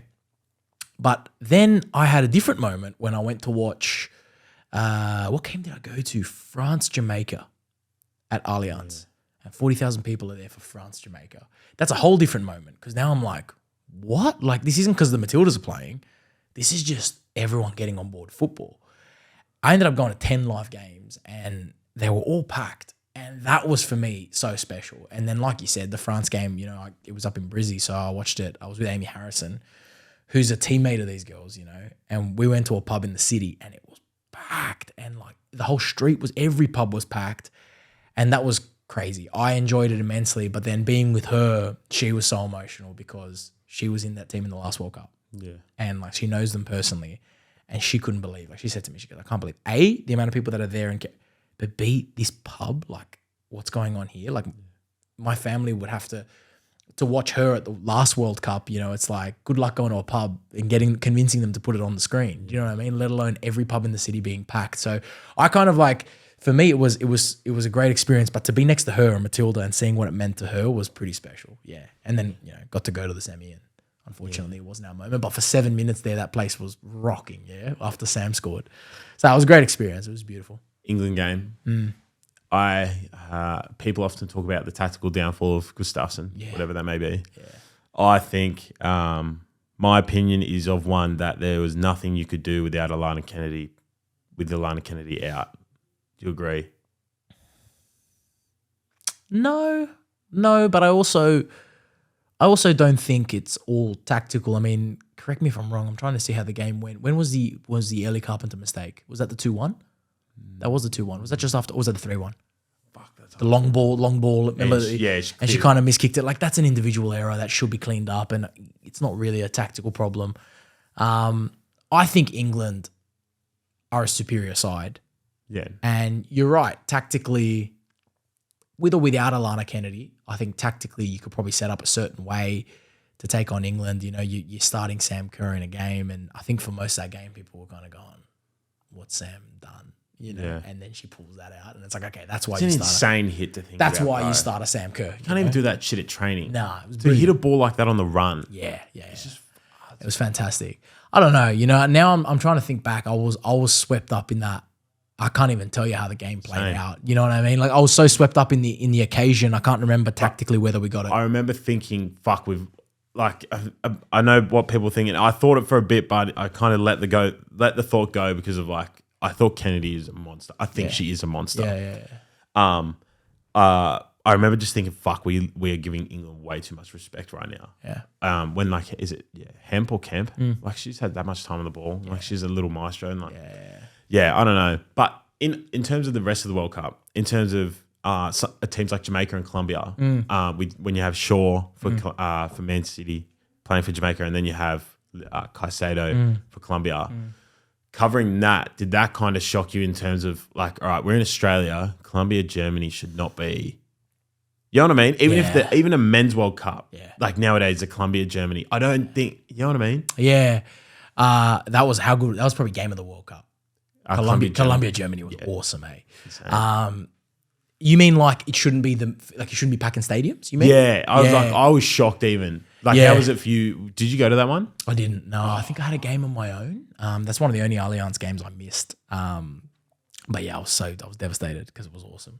But no, I saw Colombia a few times. I saw him against England. I saw him against South Korea. Even that one was a midday Tuesday kickoff, and they had 25,000. That's insane. And it was Colombia, South Korea, who no, you're right. But that's what's beautiful about World Cups. And have you been to a men's World Cup? Have you been to a World Cup before that one? No. So I didn't even get to one when it was here. Oh, you didn't get to a game. Yeah. I mean, you experienced the vibe though. When you live 2 hours away. And tough. Also, this sounds bad. I enjoy watching it on TV with my dad and my brother because I like to watch the game. Yeah. Because I've watched the women's game being younger. Yeah. You might have played with him at Marconi, Henry Davies. He came through the AIS, but he told me about Ellie like years ago. Yeah. Like years ago. So watching Ellie has been cool like through the years. Yeah. Used to be a pain to watch the Tillies, like how you try and find it. And then watching them now, and then the women's game itself, how like the quality it's come to now. It's insane. Yeah. And when the World Cup was on, it was like it came so quickly, and then all the tickets were sold out after the first game. Fuck. Yeah. But I was just kind of enjoying watching it at home. Yeah. And personally, I think the USA Sweden game was insane. Yeah, it was great. I can't stand the Yanks, so it was great to see him go home. Awesome. And then similar to how we started this, when Japan did Spain, I remember thinking like, oh, Spain should be feared now because they've just been undone by 4 counter-attacking goals. Yeah. So that will not happen again. Yeah. And if it does, they deserve to be out. Yeah. But I remember thinking like, oh yeah, fuck, like you just got rampage through. Yeah. No, yeah, definitely. It was one of those things where like when you go to a World Cup, when I was in Russia, obviously I was working in Qatar, but when I went to Russia, it's an amazing atmosphere in the whole country when there's football on, and then also the sets of fans. I remember being at Belgium, Tunisia, and just it's so friendly. It's passionate, but it's friendly passionate. Yeah. And everyone has a team during the World Cup. Like Australia's so multicultural, and you might be French ancestry, but there's a World Cup on, I'm going down. And there were so many French people at France vs Jamaica, and then I went to France, Panama as well. So the beauty is everyone gets on board and it's a celebration. And this one had the extra element of being like just a huge platform for women as well. So you've got, it felt like it was like a World Cup plus, because not only do you all go for your countries the same way I was supporting Italy and they bombed, but I was supporting Italy. But there was also such a great moment for women. So then you had female artists talking about it, female actors, talking about it and all these. And that's why it was extra special as well. So for me to work on the coverage, I thought that was really cool because I worked with some really inspirational women on the coverage, and to see what it meant for them. And then to see what it meant for women that they're not even athletes, they don't even play sport, but just to see women as front and center. I think that was a very powerful part of it. And being in a stadium where, like, it would have been like if you went with your dad. Or like the fact that you were at home watching it with your dad. Yeah. That's crazy, Like, that's so cool. Like, me and my dad as well. Like, as much as I was going to games, I enjoyed sometimes just watching it with my dad. I'm the same. I love watching football with him. It reminds me of when I was young. Yeah. Yeah. And it gets... Reminds me of when I was young. Yeah. And you got your dad talking about, blowing up about Gustafsson and he's shit and he's, and that's Offsides now. And it's like, man, my dad cares so much about this, and that's so good to see because he's from a whole different generation, and like, that's awesome. And you're in a stadium and it's like dads and sons. Yeah. Love that women are there. Love that young girls are there and can see their heroes. But it was so incredible to see like a young boy who's a footballer with his dad going to watch a women's game. In a Matilda's kit. That's insane. That's special. That is really special. So it was great. It was a like nice kit it was too. surreal. I was hoping it'd never end, you know. Yeah. And then the final was awesome as well. And the problem is Spain had all the bad publicity because of a couple bad people. But take nothing away from like, fuck, they bossed England in that final. And I was watching the game and I was like, you know, I was with one of my best mates who's also like was a great player, still is a good player, but was a top player.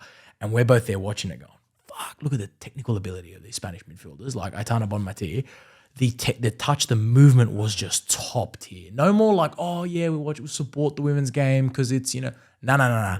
This was top tier football and it was awesome to watch. No, that Spanish midfield was insane. So it was what? You had Bonamatia. Yeah. Then you had Hermoso. Yeah, Jenny Hermoso, yeah. And who was the third one in there? Well, they didn't even start Alexia Putellas. Did they start her in the final? Maybe they brought her back and started her in the final. She's the other one. She was a bit controversial heading in, hey, with the... they left her out in the group stage. Yeah. Did they start her in the final? I can't remember if they started her. I just remember that I don't know how they technically started, but I remember watching the three in the guts there. Perfect. Oh, bro, the way so they good. rotate. Yeah. And then, England made us look a little bit ordinary with the ball sometimes. Yeah. And then Spain made England look ordinary. It just shows the difference in class there. And then the way the fullbacks, like we saw with the goal, like the way the fullbacks would move. And it reminded me of like that Spanish midfield that kept Xabi Alonso out. Just kind of like, there's nothing you could really do if you tried. Like, it's just going to happen. Yeah. Yeah. It was great. It'd be interesting to see how Australia turns up for like now when, you know, you saw the country comes to life when the Socceroos were at Qatar World Cup. It would be interesting to see how we turn up when now the Matildas go to 2027. Yeah. The next one. And the Olympics. And the Olympics, you know. But so far, man, you're packing out a stadium against Uzbekistan. Yeah. Yeah, the Socceroos are playing a team that we're going to batter 10-0. I don't know if they pack a stadium. So the Matildas is Australia's favourite team at the moment. And it's, let's see. It's awesome. Touching on quickly, I think we're going to move. Yeah, we're going to move on because there's people coming. But the Women's Olympics, the Women's World Cup, it was cool to see because I followed Iwantityesterday crew for. I met them at the charity match last year. Yeah. So I met them the rugby league one. Yeah. Last year's one. So I met them like 6 months before, but it was cool to see both Cats and Danny become much more appreciated by the community when the Women's World Cup was on, and then like those girls were covering it, doing their parts, and you just saw like on their socials just everyone getting around them, just in like full support of like, oh, there's girls from like that we know covering this game. Yeah. And bro, it was just good to see like just women in the game appreciated more than anything. Absolutely. And that's the thing, like we were very involved in that World Cup. We had a Channel 7 show, a highlight show every day. From at Iwantityesterday that I had the luxury of being given the executive producing role technically on. I was covering for Optus, so I was able to have a say in who was on that show as well. And Mel McLaughlin's a good friend of mine. She really helped me when I started presenting. So she was the host of the show, but then I managed to put Danny on that show, Kat on that show. The other Kat couldn't be because she was with Optus, but still was everywhere. And then I also had a female producer. I was technically the producer, but I wasn't. I had too much stuff. I put a female creator as well as the producer of that show. And that meant a lot as well. So just to see them all handle that on their own. And as you said, their profiles all grew. And then briefs were coming in left, right, and center because people saw how excited everyone was about the Women's World Cup. All of a sudden, every brand wanted social posts, wanted everything. So we were just like passing them on to these guys. And like they just ate it up and they had a mad attitude. Some of them weren't sleeping much because they had so much work on, but they were taking it all on board. They knew it was a big opportunity. So it was good to see them front and center. And they're genuine football fans, and that's what's most important. Optus Sport for you. Yeah. How do you find covering Premier League at that level? And like doing your... It's good. And La Liga. It's good. Some people ask me, they're like... Do you have a team? Chelsea. Yeah, Chelsea. Come down to it. What was the team you mentioned in Serie C? Avellino versus Chelsea. Oh, well, it's... I don't know because that'll never happen. What's his name? Ross over at Catania. Yeah, well, they're in the same league. Yeah, that's what I mean, bro. Never say never. Avellino beat them in Catania. Yeah, really? 2-0, big win. Did you see they signed fucking Sturaro the other day? Who? Catania. Oh, did they? Bro, that 4 years ago, he was the guy who made the clearance against James Rodriguez on the line in the Champions League quarterfinal. Yeah, wow. He's at Catania. In the Serie C 4 years later. Shit, they're signing. It's not good for Avellino. Yeah. No, but I don't know. Avellino's got obviously a family tie to it, whereas Chelsea's more my family, my brother, my dad. We all my dad selected it. purely because Serie A players went there in the 90s, but there's no real family tie to London. Yeah. So I guess, you'd probably go with your heart there in that match and probably follow your family's ties. But yeah, no, I've always been a Chelsea fan in England. It's a bit sad to see what's happening at that club. But what's sad about it? Identity again. Come back to what we're talking about, A-League and NPL. It's identity. It's what the club represents. What do you think Chelsea represents? Well, I think, and I know what you're probably going to say is like, Roman Abramovich come in Russian. Is that what the club represents? Yeah. No, but when at least you're always shaped by the years you grew up watching. So watching Ranieri first, then Mourinho, these eras of players, you obviously your Terrys, your Lampards, your this, your that. And then seeing all of them retire and then going back into coaching roles in the club. Makalele brought back, Ashley Cole brought back, John Terry brought back, Peter Cech brought back, and they're all in the coaching roles. And then you got, Marina doing the transfers, who's been there the whole time with Abramovich and all this stuff. And it's that whole backroom staff and machine. Yes, they sacked managers every year, but it's that whole machine that was Chelsea. And then all of a sudden, okay, forced to sell, sells, and everything changes. 15 players leave in one window. The whole backroom staff, the whole head of football, the head of everything changes. And then you're watching these guys and you're getting up in the middle of the night to watch them and you're just like, I don't feel. I remember the season we finished 10th under Mourinho. I still was enjoying watching them because, it was shit. But at the same time, you felt like it was your club going through a rut. Yeah. But now you watch it I can't even name half these guys. And it just does, it feels fake. It feels really fake. And that's unfortunate. But that sometimes is common in Premier League football. Do you think, not to pick at it, do you think maybe a Chelsea fan from London, despite the success that came when Abramovich came in, they probably had the similar thoughts? And I hate Yanks, by the way, in football. I think for the most part, my brother, big Arsenal fan. My dad, similar, just picked Arsenal. Who do you like? Tony Adams, Martin Keown type. Yeah. Dad loves a good centre back. Full of shit, right? Yeah. He was one. But so kind of grew up supporting Arsenal when the time came and realised families from there, a family plays Fiorentina, goes to Fiorentina. Funnily enough, Nonno's brother, what's that make him? A great uncle. He actually played for Bologna. Oh, man. But fuck him. But with Arsenal, with Chelsea, I mean, there's don't you reckon those people when Abramovich first came in probably had a similar opinion? So there should be somewhat of an allowance for Todd Bowley here. Yeah. I'm not all of a sudden going, fuck, I'm not a Chelsea fan. Yeah. But it's hard at times, because it came in and... It's too much money, I reckon. Too much money spent. When you're signing players that have had half a season at the highest level and you're breaking Premier League transfer records and you're signing players on 8-9 year contracts, which is foreign to what we're used to. We're not used to those type of contracts. And then, you sack the manager that won you the Champions League. Okay, wouldn't be the first time we did that. But you do that. And you hire Tottenham's ex-manager. Okay, fine, But just all these decisions in a short amount of time just felt like, what is happening at this place? And good. And then you sell I've always been a Kovacic fan. I know a lot of people are, but a player like that, you sell Kovacic, a midfielder like that, you sell to Manchester City. And then another midfielder like Jorginho, who again has his critics, but you sell it to Arsenal and Havertz to Arsenal. And now it's just feels like, what's going on? Is there any rivalry anymore? Is there any identity anymore? That used to be something that you shouldn't do. Yeah. Now it's just everything's who gives a shit. Yeah, it's a bit sad. But anyway, to give you an idea, I was in England just now and in December, and I had the choice to go watch Chelsea. I want to say we had Everton at Stamford Bridge, or drive 4 hours each way to go to Manchester and watch City Spurs. And I took City Spurs. Because of age? Because it's a better football game. Yeah. And then I watch Chelsea at the moment against Everton. I've been to Stamford Bridge. I've watched Chelsea a few times. Or drive up and watch arguably one of the best teams we've ever seen against an Australian manager in the Premier League. I was I'm taking that. And I finished 3-3. It was an awesome game. Yeah. So I was glad I did it. But that's what I mean. That's where I'm at the moment. Yeah. I feel the Premier League, I said this, I've completely fallen out of love with the Premier League. I know you cover it. But it gets like that. I know what you mean. It is. There's no rivalry. I know Tottenham and Arsenal don't sell to each other, but also for Arsenal, I don't mind Havertz and Jorginho. Actually, I fucking love Jorginho. Yeah. When he was at Napoli, different grade. Yeah. Do you remember when he because he's Brazilian? A lot of people probably forget that. Remember when we were trying to get him to become Italian? Yeah. That was a fucking debacle. Yeah. And there was the same time Diego Costa was Brazilian and he went to Spain. It was a big debacle. But like I liked them, but like as an Arsenal fan as well, I'm like, oh, fuck that. Like go like the Arsenal I grew up on was so different in where we found players. You had Thomas Rosicky come out of the Bundesliga, I'm pretty sure. Santi Cazorla came straight out of Spain. I know they're a bit different eras, but yeah, like Jack Wilshere come through like somewhat the academy and like things like that. And then all of a sudden, like you bring in like 2 Chelsea players.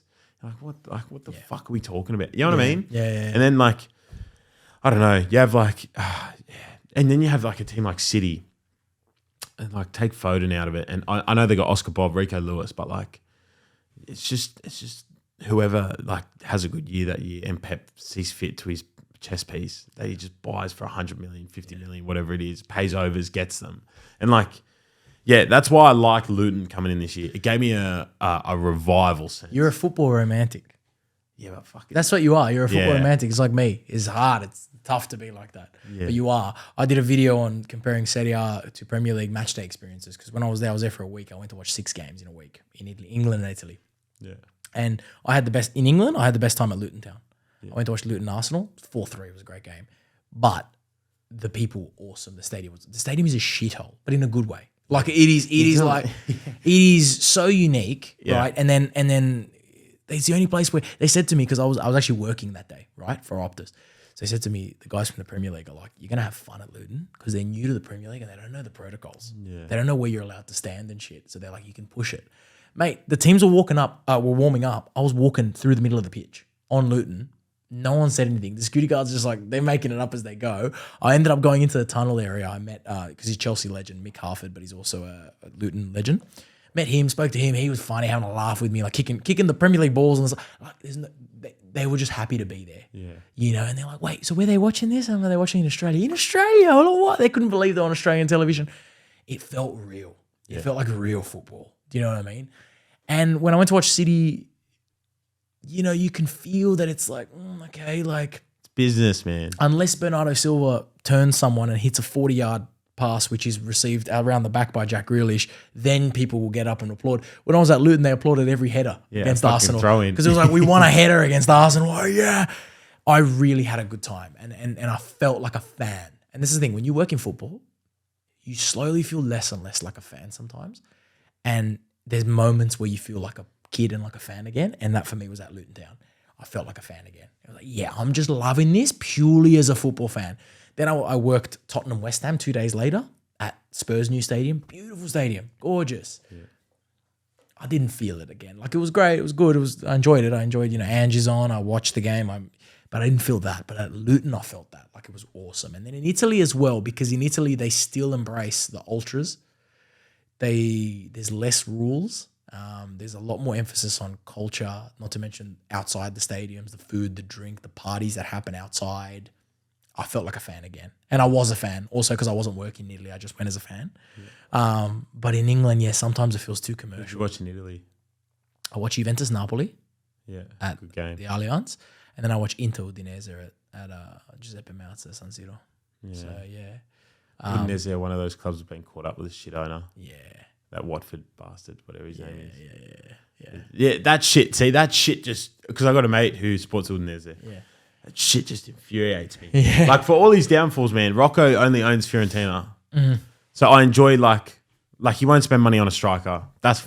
I get it, Rocco, right? You got tight budget, whatever. We'll buy Belotti. It is what it is. 35, Roma reject. Yeah.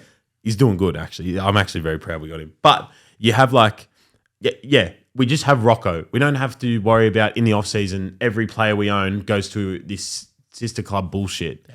And all the transfers in or out with that club. Yeah. You know what I mean? I enjoy the fact we still have a scouting network. It still feels real. Yeah, and we go to Argentina every year and Brazil and we pick out Beltran. I'm not sure if you watch much. Beltran, Yeah, quick story. Vlahovic, my dad, was not sold on him. He's very questionable. He's like, fuck, this kid keeps starting up. Because Dad works so a lot. But he's like, this kid keeps starting up front and he doesn't fucking score at all. And I was at uni at the time, so I had the time to watch him. And I was like, nah, kid's got it. Then we versed Inter one day. Vlahovic runs from, I want to say maybe, if this is halfway, Inter's our goal, we're running towards this goal, the goal's here. Other goals here. Vlahovic is here, picks up the ball, runs the whole field against Inter and scores with his left foot. That was a day, like I think every Fiorentina fan agreed, like, kid special. Real deal. Yeah. Yeah, and like maybe we But thought he's got his skeptic. When I was in Italy now in Torino, he's got his skeptics at Juve. yeah, he's not delivering. He's got heaps of skeptics. I don't he think started scoring since a bit more. I don't think it fits him. But yeah, he's that type of player. And he has this, even if he's not, he looks like he's arrogant and he looks like, and they don't like that a little bit. But yeah, but to your point, the culture still exists. Yeah. And I spoke to David Zdrulic about this recently because he was at Genoa. He was the assistant coach at Genoa, right? And now he's assistant at Sydney FC. And he's been doing some work with Optus. And I was chatting to him. I was like, man, how was Italy? You were there. You were Germany, Belgium, Italy. Where else did he go? Somewhere else. Maybe Croatia. He was in like 4 or 5 countries. He was gone for 8 years. And he's like, man, Italy's special. He's like, Italy's special. Because I was with Genoa in a promotion season. I was with Genoa in a relegation season. And it's like, nothing changes. The fans don't change. Yeah, they're happy. Yeah, they're upset. Yeah, they want things. Yeah, but they come no matter what. Like, nothing changes. The support and the belief, it's not support if we're making Europe, support if we're winning trophies. No, it's just support because you are. It's Genoa because I'm Genoa till I die. And that's it. Doesn't matter if you drop down. Doesn't matter if you drop again. I'm Genoa and that's it. That's me. That's my DNA.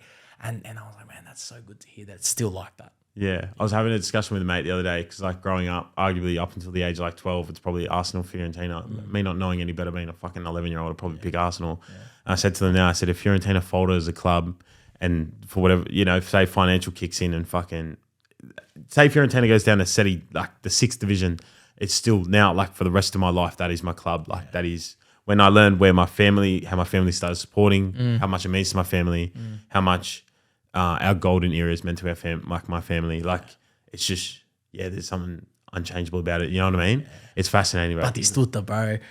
That Batistuta Nintendo era, that's unbelievable. It shits me just seeing blokes walk around with that when it's fake, but they're just walking around with that Batistuta kit on. I'm going, fuck, you have no idea. Yeah, you got no That's idea. the GOAT. Yeah. Him, Rui Costa, Baggio. Like, Baggio, man, yeah. That's what I was hoping you must hate Juventus, yeah? I fucking hate him. Yeah. For those listening, let's do a quick fire. Luca Toni, Chiellini, Chiesa. We didn't produce Chiellini, but we had him before years. Yeah. Chiesa, Vlahovic, Bernardeschi. Yeah. Who else would there be? That's recent. There's Aquilani, maybe? Yeah. Definitely played for both. No, he would have been Juve first. Aquilani went after Fiorentina, to Roma? I don't know. No, he went Because Roma Juve, picked some players Juve, off you Liverpool. too. Yeah. Salah. But Juve's the worst ones. And the Baggio one, I think, was, because you talk about Bernardeschi, but really the Baggio one wasn't matched until Vlahovic. That felt the same sting from Fiorentina fans. Yeah. Dad always told me, he goes, fuck those zebra bastards, He's like, it's the one club. Because when I was like 15, I was like, because you know when Juve made that run in the Champions League?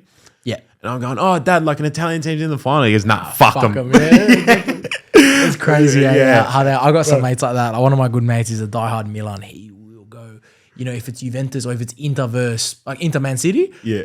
He's never watched the Premier League. He'll be in a Man City kit. He'll find the Man City kit for that game. Fuck Inter. Like, it's funny how they're like that, eh? It's insane. The ultras, like I was gonna say, quickly before we wrap up, I'm not sure if you saw Sampdoria. They sent the pig's head with the and the bullet. I think they sent a bullet another time. They sent one in the pig's head and then they sent one in the mail. I think the first thing they sent was the bullet in the mail, and then the second they sent was the pig's head with the bullet in it.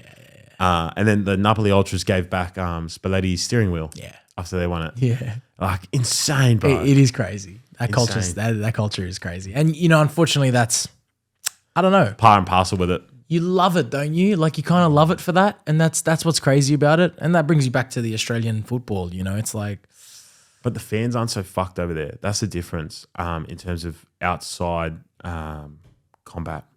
When you talk about like Celtic Rangers. Yeah. And you talk about the Red Star, Partizan, Inter and Milan, like even Inter and Milan, you never like. No, Inter Juve is probably more dangerous than Inter. Well, anyone Juve, I believe. Yeah. I mean, Roma Lazio is a dangerous one. Yeah, but that's also because that history is very twisted. Yeah. That's a fucking very twisted thing. So but I feel like the Ultras aren't as. They're not as dangerous to each other, which kind of, It's tricky, isn't it? It's a difficult like problem. Half of them are fucking mafia tied. You know what I mean? So it's like... It's hard. You want atmosphere. You want intense rivalry, but you want to put a line on it. So I want you to hate them, but only hate them enough to yell at them, not to throw anything, not to fight. Sounds but like have Bailey. alcohol, because alcohol is a big sponsor. So drink, but don't fight, but hate them. But, it's very difficult. Yeah. And unfortunately, some of the best rivalries we have in the world have also dark moments and dark history. And I'm not condoning it, but unfortunately, it's part of what's created the game that way. I'm not saying it's right to go to a stadium and punch someone. Fuck no.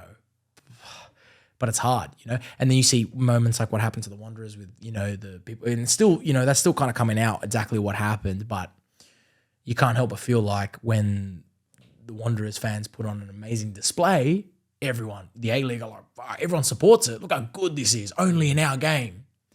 But then when something happens, it's like, oh, we don't know them. Yeah. Oh, no, fuck, who are they? They're hooligans. They're not with us. That's shit, mate. Like, you know what I mean? Like all people are crying out for is a sense of community. And all football fans want is to be represented by those who are given those jobs at the top, is just to be supported. Yeah. That's all it is. It's just to be supported. It's just for some people to have some fucking, I've got no better expression, but some people have some balls at the top and just stand up to the big guy that's bullying. Yeah. Stand up to mainstream media, stand up to police, stand up to government and be like, this is our community. That's all people want. Yeah. You interviewed him and he fucking hit legs. Danny Townsend? Yeah. Yeah, look, fuck. I mean, that was one of the most grief I ever copped was after I had him on that podcast. Yeah. And, a lot of people don't know the backstory about that. And also the backstory about how difficult it was to get a second with him. Yeah. It's not an easy thing to do. The guy's got PR managers. He's got everything. It's not an easy thing to do. So the fact that we were able to get him in the building was very difficult. Kat did very well. I remember. Yeah. Yeah. Look, ultimately, I brought Kat in for that reason as well. I said, because Kat, you're a Melbourne Victory member since day one. You're in the position here where you can grow. I love Olan. Olan hasn't been here long. Like he doesn't know. He doesn't really know. But you're in the position where you can go at it. And I'm also in the position where I got to host it and I got to remember that it's born offside at the end of the day. It's not a current affair. Yeah. Right. So we kind of tried to have that balance. Ultimately, he didn't really say anything, like which is his job. Yeah. As I said, there are PR managers involved. There are people that make sure that he can only be, say certain things, and it's fucking hard. Yeah. And he didn't give much away. Do I think everything that happened is his fault? No, because there's other people involved in that. And the A-League's made so many shit decisions due to a lot of people, him being one of them. But there's so many people that have been involved in terrible decisions. But I guess that's what you call when you're CEO, right? Yeah. You're in charge of the rest, so you're going to take. He's a weird one, bro, because he played the. I don't know what he's doing now. When he came in, I heard. Didn't he go Saudi? Yeah, but all I heard was football person. Yeah, and that's what you want. You want football people. James Johnson's another one. You want people that have played the game or have been at least involved in football. Yeah, what's mean. I don't know. And then you watch other sports. He hit the legs when the money comes, when the game's on its knees. It doesn't rub well with. But you know what? I'm not going to name names, but I've spoken to people who have been in important positions in football and then have left. Yeah. And when I catch up with them or speak to them, they go, "I came in with the right intentions." Yeah. And by the end, I was like, Corrupted. This is not worth my fucking time. This is not worth my effort. This is fucked. I don't know what to say to that. I don't feel that way yet because it's early days. I've had times where you get criticized for things when you're just trying to do the right thing. Oh, you're telling me? Yeah, like even on media. And again, we're not the decision makers. No. And media is not the decision makers. But even in media, sometimes you think something's a good idea. You try something. You try to be a bit different. You try to kind of, and you got people going, "You're a fuckwit, yeah, this and that." And it's hard. It's hard sometimes to separate yourself from it. But at the same time, I've had also very successful people say to me, you have to have a certain sense of arrogance to it. Yeah, you have to. If you know what you want to achieve and you know what you want to do, you have to have a sense of arrogance. Unfortunately, you have to stick to why you started, and then also you have to. At times, you have to when you read something about you or you hear something about you, you have to have the arrogance to say, "You know who I am, and I don't know who you are, and there's a reason for that," and move on. Yeah. And a very senior, very loved person in Australian football told me that. Because you're going to get people that are going to write stuff and say stuff, and you just got to honestly, at the end of the day, you're going to have an arrogance to be like, there's a reason why you're at home and watching me, so fuck off. And I don't like to be like that, but that's how they get through those things because, as you know, there's a lot of people out there that you're never going to please everyone. Yeah. And it's hard. Sometimes it's easy to go, why do I even bother? Fuck this. Yeah. But you got to stick with it. If it's worth any 2 cents, I always just think we're on a floating rock. Yeah. Fuck, nothing matters. It's not that big of a deal, is it? Yeah. We're not operating. We're in front of cameras. And I say that as well to a lot of the guys that worry about things. I'm like, there's no one on the operating theatre. Yeah. We're not saving lives here. We're just talking about football. This truly, if shit goes tits up in society, this all... Yeah, this is not the priority. Yeah. No, this is not. There are bigger problems in the world right now. All you need to do is switch on the news and... Yeah, one look at everything. I just want to say thank you for hopping on. Nah, thanks for being here, man. Bro. Thanks for being here. Thanks for bringing me here. No, it's great to see the studio as well, bro. Like, I've always wanted to come out and see this and chat to you as well. I love what you're doing. Keep doing what you're doing with as a player and as a player that played for the Federation clubs, it means a lot. Yeah. It means a lot to all of us to see your content. And it's important. And people like myself need to do more of it with you guys as well. Go on Marconi Apia. That's what I'm saying. You know, well, you coming? What have I got on Saturday? Have I got a game? I got to check if my team's. That's the problem with me as well. Is like I'm still playing. Still playing NPL2. And it takes up those, like, same with the Sydney Derby. I really wanted to go to Sydney Derby. We had a 7 p.m. kickoff on Saturday. So it's like I'm still committed to that. But no, absolutely, yeah. Anytime we can collab and obviously I'm fortunate enough to have squeezed in, and believe it, it's still hard for me, but I've squeezed in some mainstream positions, you know, with Optus and stuff. So it's important people like us, you know, so that you know you're not that far off anything else. Yeah. If you've got an opinion on something that the highest level of media should be changing, good. People like you should have input on that. Yeah. Because a lot of the time people don't know what they're doing. I appreciate that. You know, and people that are in charge of football a lot of the time don't know what they're doing. So it's important. Yeah. So it's important for us to stick together, people that actually understand this game. Yeah. And enjoy the romantic side of the business that is football. Yeah. And ultimately, we don't have to make the hard decisions. We just comment on it. Because fuck, it'd be hard to make those hard decisions at the top. I think about that all the time, eh? I'd be fucking what you would hated. do? Do you ever think about what you would do? All the time. Yeah. I always talk to Dad about it. I always think, fuck, I'd be hated by half the people in this country. Yeah. What do you want to do? I don't know if we've got time, but where do you want to go? What, with football? Yeah, in general. NPL junior fees need to be scrapped. That's the first thing that comes to mind. But ultras need to be protected. Personally. Oh, what do I want to do with the game? Yeah, well, you personally, do you think you can influence that somehow? NPL junior fees? Do you think you can influence the Australian game? I think my Sunday league, I'll bring more eyes to the culture that is Australian football at a grassroots level. Yeah. I think national second division, by the time I'm done with it this year, I'll be one of the people, if I go to a game, probably get recognised a fair bit. Yeah. National second division, I want to bring coverage to it. I don't care. I don't have a horse, no pun intended with Marconi Stallions. I actually don't have a horse in this race. Yeah. I'm from Wimberley. If anyone does, you probably have no fucking idea what that is. There's a lot of trees there and fucking coals. So, I'm an hour away from every single club in the thing, minimum hour. So I don't have a horse in that race, but I just want to cover the national second division to the best of my ability. And I also want to, so I put up a video of the RBB, what they unveiled before the cops got involved. That video on TikTok got 200K. That's what I want to do, is make sure issues like that are highlighted. Yeah. I just want to showcase, because Australia is in a position, we've got to wrap it up, but Australia's in a position where only America has anything like it. We have the whole world game in one country, essentially. The amount of nationalities that have clubs here and shit like that is insane. The amount of different nationalities involved with the game here is insane. The only other country in the world generally is America that has anything similar. And America have franchised the fuck out of their league. Whilst that makes a lot of money, no one really likes the MLS. Yeah. Whereas I feel like if you go over to Italy in due time, you go, hey, look at these two clubs up here, like and I think it's like Palestino in Argentina. Yeah, in Argentina, yeah. In Chile. Yeah. Chile, yeah. That is very rich. Yeah. It's a Palestinian immigrants. Yeah. Some of the Argentinian clubs. Yeah. Our ancestors, you know what I mean? Yeah. Like, so it's a similar thing where I think that'll catch on. Boca Juniors, of course, is Italian. Yeah. So I just feel like there's so many things you'd fucking change, isn't there? Yeah. So in the independent storytelling. Yeah. Free from bullshit. Free from I don't want anyone. From anyone putting a filter on you. Yeah. Telling what needs to be told. I don't want anyone to tell me what to say or do. It's good. Ever. Because I feel like if I die tomorrow, at least everyone knew what I stood for. Yeah, absolutely.